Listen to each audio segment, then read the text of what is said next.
میڈسٹینڈ اپنی بیماری کو سمجھیے۔ السلام علیکم خواتین حضرات، پروفیسر عزیز الرحمان میڈسٹینڈ اپنی بیماری کو سمجھی کی جانب سے روزوں کی آمد ہے۔ دنیا کے بہت سارے مسلمان جو روزہ رکھنا چاہتے ہیں لیکن وہ ڈائبٹیز کا بھی شکار ہیں، ان کے لیے یہ سیریز آف ویڈیوز لے کے حاضر ہوا ہوں۔ پروفیسر عزیز الرحمان اگلے سیگمنٹ کے ساتھ اس میں ہم بات کریں گے کہ سحری پہ اور افطاری پہ آپ کو کون سی غذا آپ کے لیے مفید ہوگی۔ اس میں 2-3 کنسیڈریشنز ہیں۔ ایک تو کنسیڈریشن یہ ہے کہ ایسی چیز نہ کھائی جائے جس سے آپ کا گلوکوز بہت بڑھے، اور دوسری یہ کنسیڈریشن ہے کہ ایسی چیز کھائی جائے جس سے آپ کی بھوک جلدی نہ لگے اور زیادہ لیٹ تک آپ کی شور زیادہ کم نہ ہو۔ یہ 2 کنسیڈریشنز ہیں۔ تو اس کے تحت ایک تو آپ سحری پہ ایک تو بہت زیادہ مت کھائیں۔ یہ کانسیپٹ غلط ہے کہ سحری پہ آپ بہت زیادہ کھائیں گے تو پھر آپ کو بھوک نہیں لگے گی، ایسا نہیں ہے۔ بلکہ اگر آپ سحری پہ کاربوہائیڈریٹس جس میں روٹی، نان، چاول، میٹھی اشیاء، بیکری کی اشیاء، میٹھے ڈرنکس، یہ چیزیں کھاتے ہیں تو کاربوہائیڈریٹ سے آپ کی باڈی میں انسولین بنتی ہے، اور انسولین سے آپ کا جو شوگر لیول کم ہوتا ہے تو اس کی آپ کی بھوک بڑھتی ہے، تو زیادہ چانسز ہے کہ آپ کو شام کو زیادہ روزہ لگے، یعنی بھوک زیادہ لگے۔ تو کاربوہائیڈریٹس کا کانٹینٹس آپ نے کم رکھنا ہے۔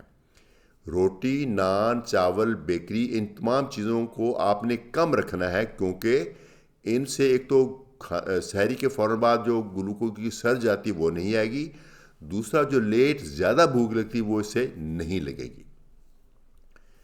چکنائی کا استعمال مناسب مقدار میں آپ کر سکتے ہیں، بلکہ کرنا چاہیے۔ چکنائی کا استعمال اس لیے ضروری ہے کہ ایک تو اس میں اسینشل فیٹی ایسڈز ہوتے ہیں جو کہ ہمیں چاہیے، لیکن اس میں آپ جو اچھی چکنائی ہے جس میں آئلز ہیں جتنے بھی ہیں، وہ قدرتی جو ویجیٹیبل آئلز ہوتے ہیں جس میں اولیو آئل ہے، کنولا آئل ہے، سن فلاور آئل ہے، اور سرسوں کا تیل ہے، جتنے بھی تیل ہیں یہ اچھے ہیں۔ اور چکنائی کی اور قسم تھوڑا سا مکھن بھی لے سکتے ہیں، لسی بھی پی سکتے ہیں، ان میں چکنائی ہے۔ چکنائی کا یہ فائدہ ہے کہ ان میں سٹائٹی زیادہ، دہی بھی لے سکتے ہیں، ان میں سٹائٹی زیادہ، سٹائٹی کا مطلب ہے کہ آپ کا ذہن زیادہ مطمئن ہو جاتا ہے کہ آپ نے کھانا کھایا، اور یہ چیزیں زیادہ دیر تک معدے میں رہتی ہیں، اور زیادہ دیر تک معدے رہتی ہیں اور فٹافٹ گلوکوز نہیں بڑھاتی۔ تو 2 فائدے ہو گئے، ایک تو ایک گلوکوز نہیں بڑھاتے، ایک زیادہ دیر معدے میں رہنے کی وجہ سے زیادہ دیر تک آپ کی شوگر ڈراپ ہونے سے روکتے ہیں۔ تو یہ چیزیں جو اور بہت مفید ہے آپ کے سحری پہ۔ جو ادویات ہیں اس کے حساب سے ایڈجسٹ کر لیں، زیادہ نمک مت لیں۔ زیادہ نمک سے یہ ہوگا کہ پھر آپ کو پیاس لگے گی، اور پھر پیاس بھی ایک مسئلہ بن جائے گا۔ اور پانی کا استعمال خوب کریں، اور چائے اور کافی اگر آپ پیتے ہیں تو ضرور پئیں۔ چائے اور کافی میں کوئی نقصان نہیں ہے، اس سے بھی آپ کی جو سٹائٹی بڑھتی ہے اور آپ کی ایپیٹائٹ تھوڑی سپریس ہوتی ہے، تو زیادہ دیر تک آپ کو جو بھوک کی طلب نہیں ہوگی۔ سگریٹ نوشی ویسے تو ہم نہیں آف کورس ریکمینڈ کرتے کسی بھی بندے کو، لیکن اگر آپ اسموک کرتے ہیں تو یقیناً آپ پھر سحری پہ تھوڑی سی اسموکنگ بھی کر لیں اگر آپ کرتے ہیں، ادروائز تو۔ اچھا، اب آگے بات دوسرا یہ ہے کہ سحری کے بعد کوشش کریں کہ فوری لیٹے مت، کیونکہ اس کے بعد پھر آپ کو تذابیت ہونے کا خطرہ ہوتا ہے۔ اب آ جائیں، بات ہوگی افطاری کی۔ افطاری میں ٹپیکلی ہمارے ایک تو جو تلی ہوئی چیزیں بہت بنائی جاتی ہیں، مرچ مسالوں والی چیزیں بہت بنائی جاتی ہیں، اور جو ہمارے سویٹ ڈرنکس ہیں، جو ہمارے روایتی یہ سرخ رنگ کے جو ڈرنکس ہیں وہ، یا سکنجبین، یا ایون جو کاربونیٹڈ ڈرنکس ہیں لوگ بہت پیتے ہیں، ان کا استعمال کم ہونا چاہیے، کیونکہ آپ کی باڈی میں ایک دم سے گلوکوز بڑھ جاتا ہے۔ اس لیے ضروری ہے کہ آپ کے ذہن میں یہ جواز ہوگا کہ پورے دن سے آپ نے کچھ نہیں کھایا تو 2-3 گلاس آپ کے وہ سرخ رنگ کے ڈرنکس تو پینے آپ کے بنتے ہیں، ایسا نہیں ہے، پلیز ایسا مت کیجیے۔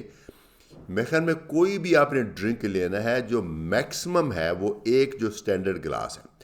بیسٹ ہے فریش جوس یا لسی، یا پانی، یا پھر اس کے ساتھ اگر آپ نے کوئی اور ڈرنکس لینے ہیں تو میرے خیال میں اسی کی مقدار میں ایک گلاس جو چھوٹا، اس سے زیادہ پلیز مت لیں۔